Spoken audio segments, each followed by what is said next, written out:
Creo que se pueden plantear preguntas. Si alguno en la sala quiere plantear a cualquiera de los ponentes alguna duda o pregunta. Sí.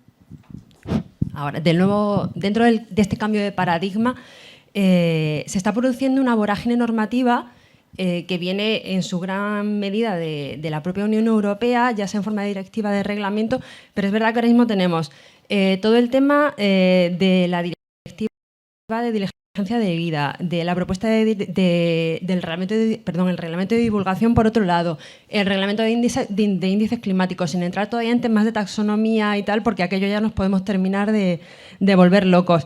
El anteproyecto de ley nacional que ha salido, bueno, no ha salido en consulta pública, pero ha habido una consulta previa sobre el tema del anteproyecto de ley de protección de derechos humanos y de sostenibilidad, etcétera. La foto actual da bastante miedo y a 5 años vista, cuando empecemos a tener que transponer y incorporar toda la normativa a la normativa nacional, se va a producir, bajo mi punto de vista, una dispersión absoluta que puede tener un impacto incluso en la propia compañía, no ya solo en el legislador, no ya solamente que nos va a dar muchísimo trabajo a los abogados, a los profesionales del derecho, a los estudiosos del derecho también, porque ya no solamente estamos hablando de la propia compañía, sino de la cadena de suministro. Si nos vamos al reglamento de diligencia debida, por ejemplo, a la propuesta de directiva de diligencia debida, mi pregunta o mi reflexión, ¿no creéis que igual en este propósito que es muy loable y que es muy necesario, puede ser que nos estemos pasando de frenada? Y ahí lo dejo.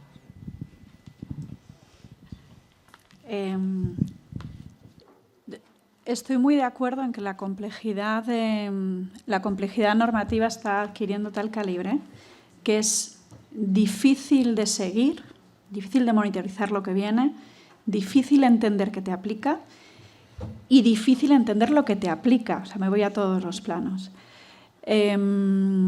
Además, hay sectores que les está afectando no solo normativa transversal, sino además, has mencionado el reglamento de divulgación, taxonomía, que aplica al sector financiero, de servicios de inversión y asegurador, que yo creo que el principal reto es que se está abordando estos temas desde distintos ángulos, con ese compromiso, ¿no?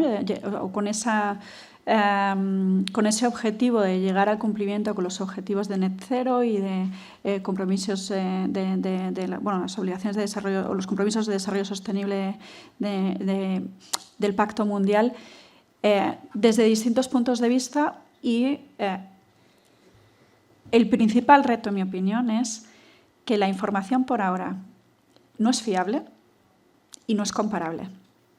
Entonces, se está gastando mucho por parte de las empresas y el sector financiero en incorporarlo todo. Se mencionaba antes, ¿realmente se creen lo que están implementando? Yo diría que hoy sí. Hace 3 años no hubiera contestado lo mismo. Hoy sí. Yo creo que realmente las compañías de distintos sectores sí que hay un convencimiento cada vez mayor de que realmente es importante abordar todo, no solo por el mero cumplimiento. Pero también es verdad, y vuelvo a lo que comentaba antes, que se están centrando ahora mismo en cumplimiento, es decir, me vienen un montón de normas, tengo que ver cómo salgo de aquí y cómo cumplo, y ya veremos si estoy cumpliendo bien o mal. Y de hecho muchas veces la información no financiera está un poco vacía, en mi opinión, de contenido. Coges los informes y prácticamente todos dicen lo mismo. Hay poca profundidad en muchos aspectos que son muy relevantes en función del sector. Pero yo creo que ya una vez que pase que empiecen a asimilar en parte, que es difícil, lo que les viene, sí que están empezando a dar el paso ese hacia la estrategia. La normativa ya se ha empezado a dar y las empresas están empezando a darlo. Os sorprendería las pocas empresas que tienen una estrategia de ESG y que, sin embargo, tienen un montón de políticas, procedimientos que han empezado a implementar. Entonces, está viniendo muy rápido. Va a llevar tiempo asimilarlo. No puedo estar más de acuerdo que muchas veces va a ser muy complejo asimilarlo. Y luego pongo encima de la mesa otra cuestión. Todo esto, normalmente, casi todas las normas de ESG giran en torno a la transparencia.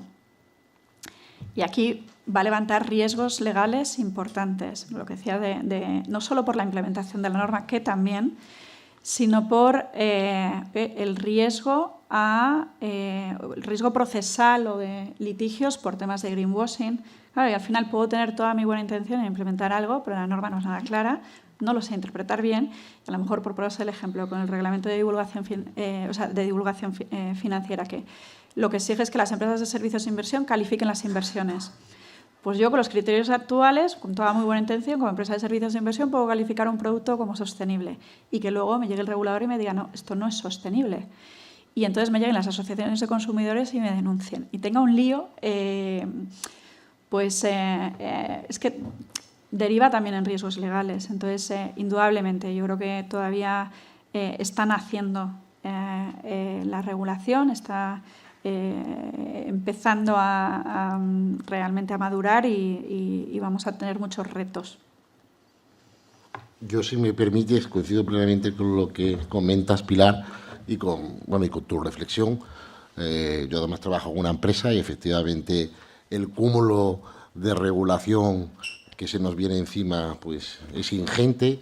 Ya solo el conocimiento de la misma pues hace que tengas que dedicar un personal solo a este área. Y después,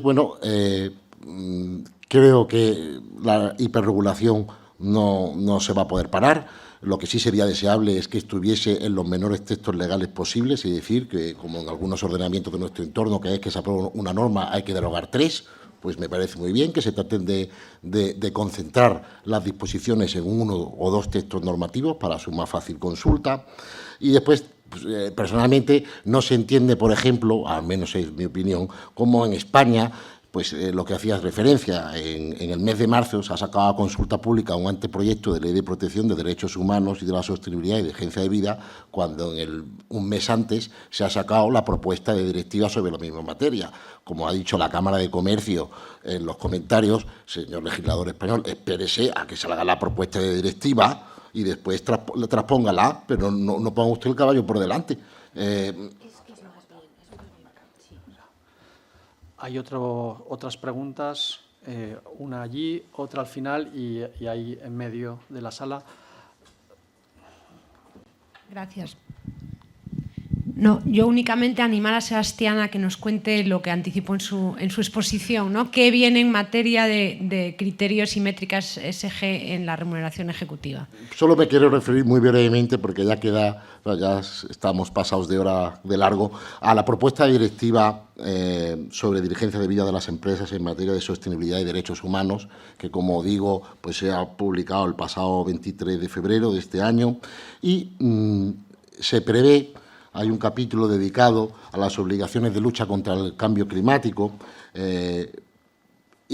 para las empresas constituidas en la Unión Europea que tengan más de 500 empleados y cuenten con una facturación anual superior a 150 millones de euros, y para aquellas empresas no constituidas en la Unión, pero que tengan una facturación neta generada en la Unión de más de 150 millones, se establece la necesidad de que aprueben un plan que hagan compatible la estrategia empresarial con la transición hacia una economía sostenible, con el límite del incremento del calentamiento global en 1,5 grados, de acuerdo siguiendo los principios del Acuerdo de París. Para las compañías que identifiquen como riesgo principal o impacto principal el riesgo del cambio climático, tienen que aprobar un plan al respecto. Y si estableciesen, y al hilo de mi ponencia, deberán vincular la retribución de sus consejeros a esos objetivos contenidos en el plan, concretamente de reducción de las emisiones para evitar el calentamiento global, deberán vincular las retribuciones de sus ejecutivos a esos objetivos contenidos en el plan de lucha contra el cambio climático. Aquí vamos a ver por primera vez en la directiva, cuando se transponga a las normativas nacionales, que va a haber una norma jurídica que sí que va a imponer una obligación de fijar como criterio de la retribución variable de los ejecutivos en estas sociedades, solo en estas, la reducción de las emisiones CO2 y la lucha contra el cambio climático. Muchas gracias. Quedan 2 preguntas que pido que sean breves y las respuestas también, porque a las 4 comienza la mesa redonda 3. Entonces, por favor. Perfecto. Muchas gracias. Felicitarlos por la organización y el contenido académico. Mi pregunta es un poco de futurología. Y sé que mañana tenemos las mesas relacionadas con las directivas, pero no quería dejar pasar la oportunidad porque esta es la mesa de los consejeros de administración. ¿Y qué entienden por la política de diligencia? ¿Es lo mismo que una suma de criterios ASG? ¿Cierto? Pareciera como que se superponen, pareciera como que las empresas que tienen criterios ASG no tendrían que cumplir esa política.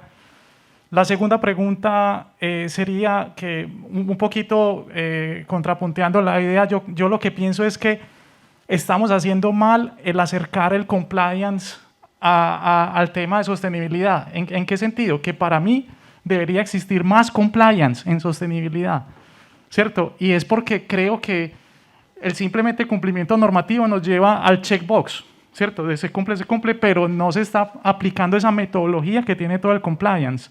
Entonces, digamos que me felicito de tener en la mesa, en el tema de los consejos, a alguien, digamos, experto en compliance, en el sentido que nos permita, digamos, llevar esa metodología, ¿cierto? Porque el oficial de cumplimiento no se habla con el de sostenibilidad no se habla con el del gobierno corporativo, etcétera. O sea, yo porque también, pues, digamos, trabajo pues, en empresa, entonces sé todo ese rollo.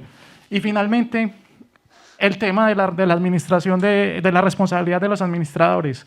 ¿Será que esta política de diligencia va a cambiar el business judgment rule?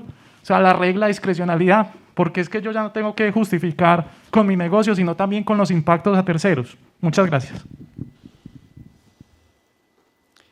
¿Quién responde? Brevemente. Es el tema de la mesa de mañana, efectivamente, de toda la jornada de mañana, como bien ha comentado.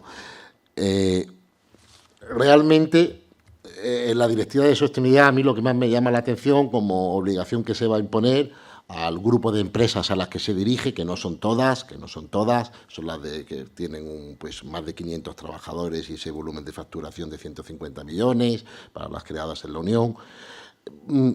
La novedad fundamental es que van a tener que verificar no solo que cumplen en materia de respeto de derechos humanos y en materia medioambiental la propia empresa, que eso al fin y al cabo está en las políticas de sostenibilidad de las compañías, y las compañías al ser obligatorio, al menos en las cotizadas, que cuenten con una política de sostenibilidad, aquí es que se va a trasladar esa obligación de diligencia o de vigilancia o de supervisión no solo a la propia sociedad, sino a la cadena de suministro de la sociedad, a la cadena de suministro mundial de la sociedad. Me parece muy bien que dice, en la nota de prensa que sacó la Comisión Europea, dijo, bueno, esto no aplica a las pymes, no aplica a las pymes porque esto va a ser muy engorroso para ellas. Sí, claro que va a aplicar a las pymes, porque yo que mi empresa es del IBEX 35, por ejemplo, que tengo muchos suministradores, que son pequeñas empresas, por supuesto que le voy a obligar a mis suministradores a que cumplan con la diligencia debida, o que cumplan con los criterios de respeto a los derechos humanos y medioambientales. Sí que va a suponer un gran cambio, totalmente, estoy de acuerdo, porque no se va a ceñir al ámbito de la empresa, sino que el Consejo, además, como máximo responsable de esta diligencia, de este deber de supervisión, ya no es solo a sus propios directivos y a sus empleados, sino a los suministradores en cualquier país del mundo, a los proveedores que se relacionan con la empresa. Bueno, yo creo que Sebastián ha contestado con respecto a acercar el compliance a la sostenibilidad. Bueno, es que el realmente imbuir en las organizaciones el tema de ESG, no desde el punto de vista de un departamento de sostenibilidad que no se habla con el resto, sino que realmente cada uno entienda su rol dentro de la implementación de esa estrategia. Es que el problema es que muchas veces no existe, sino que lo que hay es pues, una conciencia de cumplimiento legal, pero no una estrategia definida, con lo cual tú le preguntas al de legal cuál es tu rol en términos de ESG y te dice, pues no lo sé, hay un departamento de sostenibilidad. Bueno, pues yo creo que eso lleva algo de tiempo, porque cambia un poco la cultura de las empresas, pero yo creo que indudablemente va a llegar. Una última pregunta. Sí. Hola, sí, vale. Buenos días, muchas gracias a los cuatro por vuestra brillante intervención. Yo también quería hacer dos preguntas muy breves. La segunda seguramente, que va dirigida directamente a la profesora Belina, nos daría para estar aquí esta mañana. Pero la primera es si desde el punto de vista conceptual se puede entender que la gestión sostenible, al igual que la gestión de los programas de cumplimiento normativo, estamos hablando de una actividad de medios y no de resultados. Esto lo dirijo en general a la mesa. Y en segundo lugar, a la profesora Belina me gustaría preguntarle en relación con los programas en nuestro grupo al que yo pertenezco lo llamamos canal de cumplimiento, tampoco nos gusta llamarlo canal de denuncias. Nosotros tenemos previsto un sistema en virtud del cual hacemos una mini instrucción de la notitia criminis que nos ha llegado a través de ese canal. Esto, según le he escuchado a usted en su intervención, supondría en un momento determinado a que quien ocuparía la posición de denunciante frente a Fiscalía o Policía en su caso sería la propia persona jurídica, ocupando el denunciante, empleado o proveedor o stakeholder tercero la posición de testigo protegido. Si yo no lo he entendido mal. Y nada más. Muchas gracias a los cuatro. Muchas gracias. Mientras esté dentro de lo que es el canal interno, porque supongo que es en el canal interno, ¿no? Dentro de la propia. Aunque se le llama instrucción, bueno, como traspasándolo de lo que es la fase de instrucción en un procedimiento penal. En ese momento no hay ningún problema, porque todavía no se ha judicializado. En el momento en que se judicializa es cuando yo digo que ya no es alertador ni delator, ni puede haber ni anonimato ni confidencialidad. Pero hasta que no llegue al juzgado, para entendernos, está dentro de lo que son los confidentes policiales. La policía nunca habla de sus fuentes, porque además quiere conservarlas, claro. Si se dedicara a denunciarlas, se quedaría sin ellas, porque, claro, lo que le van a contar son siempre delitos, ¿no? Otra de las cuestiones que se plantea aquí en el anteproyecto, bueno, sería el tema de los periodistas. Fijaros que antes os he dicho que, por ejemplo, se excluyen los médicos y los abogados, pero no se dice nada de los periodistas. Claro, los periodistas también, si revelan sus fuentes, se quedan sin sus fuentes. Bueno, pues aquí sería lo mismo con los confidentes policiales. Se quedarían sin sus confidentes. Luego, haciendo ese símil, en la empresa, en el canal interno, se puede hacer una fase de instrucción, sobre todo para comprobar si los hechos se adecúan a la realidad. Porque también en el Far West, que luego nosotros copiamos todo del derecho anglosajón, porque todo esto es purito derecho anglosajón, ¿no? Pues ya hay negocios, igual que se ha hecho un negocio y los despachos de abogados están encantados de la vida con todos los programas de compliance, porque ha supuesto, bueno, pues una fuente de ingresos notable, ¿no? Evidentemente, esto también va a dar lugar a otra fuente de ingresos notable, ¿no? Y, por ejemplo, en Estados Unidos ya hay abogados que asesoran sobre cómo convertirse en un alertador denunciante. Claro, yendo de puntillas, conservando el anonimato, viendo hasta dónde llega la confidencialidad. Luego, esto terminará convirtiéndose en otro negocio, de ahí que se hable también de la Autoridad Independiente de Protección del Informante. Es muy tarde y todos tenemos que comer, ¿no? Pero si os dijera en el anteproyecto las personas que van a formar parte de la Comisión Consultiva de Protección del Informante, pues se os quitaban las ganas de comer, ¿no? Claro, entonces es a lo más que me atrevo a llegar, porque todavía me lo estoy planteando todo esto, ¿no? Porque es muy pronto para ver cuáles van a ser las consecuencias. Pero yo creo que en los canales internos, claro que se puede mantener el anonimato, más que la confidencialidad incluso, porque en el canal interno el anonimato es lo que va a dar lugar y lo que va a respaldar que alguien se atreva a abrir la boca. Claro, sí. Bueno, ya no digo nada. No sé si Pilar y Sebastián quieren... Pues, bueno, con respecto a si la gestión sostenible, si te he entendido bien, si es una gestión de medios o de resultados, bueno, yo creo que hasta ahora está siendo principalmente de cumplimiento y de medios, y yo creo que, bueno, que irá evolucionando, no en todos los casos, pero es verdad que va a depender mucho del papel del Consejo de Administración, cuánto se lo crea el Consejo de Administración, de establecimiento de una estrategia ESG, etcétera, y que realmente esté enfocada a resultados. Realmente la norma es lo que parece hacia dónde va, ¿no? Que además, bueno, pues mantiene el concepto este de transición ESG, no solo de objetivos ESG, etcétera. O sea que yo creo que indudablemente es hacia donde deberíamos de ir, pero todo lleva un camino. Pues muchísimas gracias a todos los congresistas y participantes, a Avelina, Pilar y Sebastián por las sugerentes propuestas y soluciones planteadas. Sin más, a las 4 de la tarde tenemos la mesa redonda 3. Aquí les esperamos.